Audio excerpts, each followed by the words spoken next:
অসমত এনেকুৱা এটা পৰিস্থিতি নহওক যাতে আকৌ ভাষা আন্দোলন কৰিব লগা নহওক তাৰ বাবে আমি আমাৰ প্ৰাক্তন আলফা স্বাধীন ঐক্য মঞ্চৰ তিনিচুকীয়া জিলা সমিতিয়ে আমি তেখেতসকললৈ অসমৰ বিভিন্ন জাতীয় সংগঠনসকললৈ আমি আহ্বান জনাইছোঁ আপোনালোকে আহক আমি সকলোৱে সমিল মিলে আমি অসমখন পুনৰ গঢ়িবলৈ আমি আন্দোলন কৰোঁ আৰু সিহঁতক সকলোৱে আমি গোটেই সংগঠনখিনি আমি যোগাযোগ হৈ একেলগে আমি কিছুমান ব্যৱস্থা গ্ৰহণ কৰিব লাগিব আমি অসম চৰকাৰৰ ওচৰত আমি দাবী জনাওঁ যে অসম চৰকাৰে অতি সোনকালে এইবিলাক ব্যৱস্থা লওক যাতে আৰু ভৱিষ্যতে এনেকুৱা ধৰণৰ নহয় আজি কিমান দিনৰ পৰা আমি দেখি আহিছোঁ যে আজি বঙালীসকলে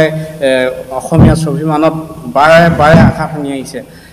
এবাৰ সিহঁতে গুৰুজনাক অপমান কৰিব এবাৰ ভূপেন হাজৰিকাক অপমান কৰিব এবাৰ শ্বহীদক অপমান কৰিব শ্বহীদ বেদী গুৰ মাৰিব শ্বহীদ বেদীৰ ওপৰত ফটো উঠাই চেলফি মাৰিব অসমীয়া পোষ্টাৰত সিহঁতে কলা ৰং সানিব এনেকুৱা ধৰণৰ বাৰে বাৰে অসমীয়া অপমান কৰি থকাটো আমি সহ্য কৰিব নোৱাৰোঁ গতিকে আমি অসম চৰকাৰক আমি আহ্বান জনাইছোঁ যে অসম চৰকাৰে অতি সোনকালে তাৰ ব্যৱস্থা গ্ৰহণ কৰক নতুবা আমি সকলো দল সংগঠনলৈ আহ্বান জনাইছোঁ যদি অসম চৰকাৰে তেনেকুৱা ধৰণৰ কোনো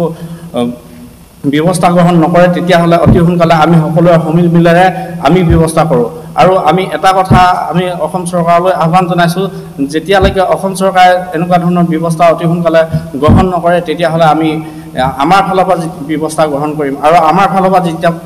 ব্যৱস্থা গ্ৰহণ কৰিম তেতিয়াহ'লে কথা হয়তো অলপ বেয়া হ'ব পাৰে গতিকে আমি অসম চৰকাৰক এটা আহ্বান জনাইছোঁ যে অসম চৰকাৰে অতি সোনকালে সিহঁতক গ্ৰেপ্তাৰ কৰি আৰু যাতে 3 মাহ 4 মাহৰ পাছতে জামিন লাভ নকৰে সিহঁতক আজীৱন কাৰাদণ্ড দিয়ক হয়তো ফাঁচি দিয়ক এটা জাতিক যদি অপমান কৰি থাকে বাৰে বাৰে আমি আৰু বঙালী সংগঠনসমূহ বঙালী সংগঠন চবকে কোৱা নাই বঙালী জাতিটো কোৱা নাই বঙালী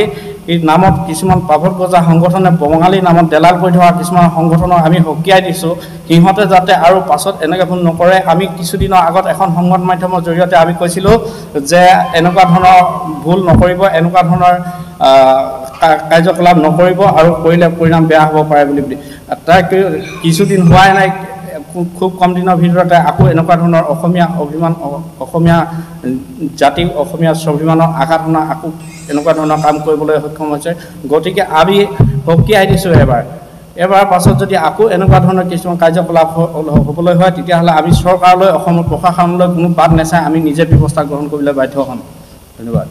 সকীয়াই দিছোঁ যে নেক্সট বাৰ যদি আকৌ এনেকুৱা ধৰণৰ কিছুমান কাৰ্যকলাপ কৰিবলৈ হয় তেতিয়াহ'লে আমি হাত সাৱটি বহি নাথাকোঁ আমি কাৰ্যকৰী কৰিবলৈ আমি বাধ্য হ'ম তাৰ পাছত আমাক কোনো একো ভুল বুজিব নোৱাৰিব গতিকে আমি বঙালী এই পাভত গজা বঙালী সংগঠনবিলাকক আমি পুনৰবাৰ সকীয়াই দিছোঁ যাতে আৰু নেক্সট বাৰ এনে ভুল নকৰে যদি কৰে তাৰ পৰিণাম কিন্তু অতি ভয়ংকৰ হ'ব পাৰে সেইটো আমি সকীয়াই থ'লোঁ আমি আৰু এটা কথা ক'ব বিচাৰিছোঁ আমাৰ শিখা শৰ্মা ডাঙৰীয়ানীক তেখেতে সঁচাকৈ অসমীয়া হয় নহয় তেখেতে মনৰ প্ৰাণে অসমীয়া হয় নে নহয় আৰু তেখেতৰ সকলো নথি পত্ৰ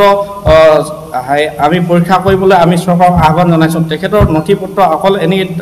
এনেকৈ চালেই নহ'ব তেখেতৰ নথি পত্ৰ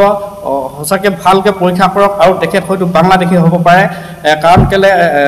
ইমান বাংলাদেশী দৰত কেতিয়াও অসমীয়া হ'ব নোৱাৰে আজি তেখেতে এজনী সাহিত্যিক বুলি এনেই মিছাতে অসমৰ মানুহক ভুৱা আভাস দি আছে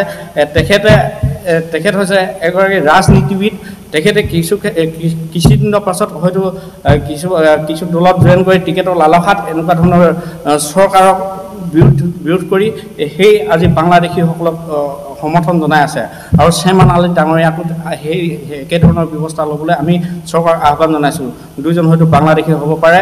গতিকে এনেকুৱা বাংলাদেশী মানুহ যদি অসমত সোমাই থাকে তেতিয়াহ'লে আৰু বাংলাদেশীয়ে সকাহ পাব আৰু এনেকুৱা ধৰণৰ কাম কৰিবলৈ সকাহ পাব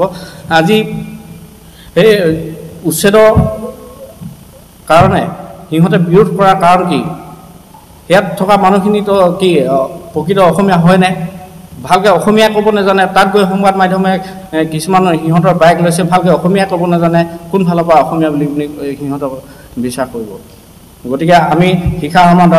ডাঙৰীয়ানী আৰু এইটো শ্বেমান আলীক আমি চৰকাৰৰ ফালৰ পৰা অতি সোনকালে সিহঁতৰ নথি পত্ৰ পৰীক্ষা কৰিবলৈ আমি চৰকাৰক অনুৰোধ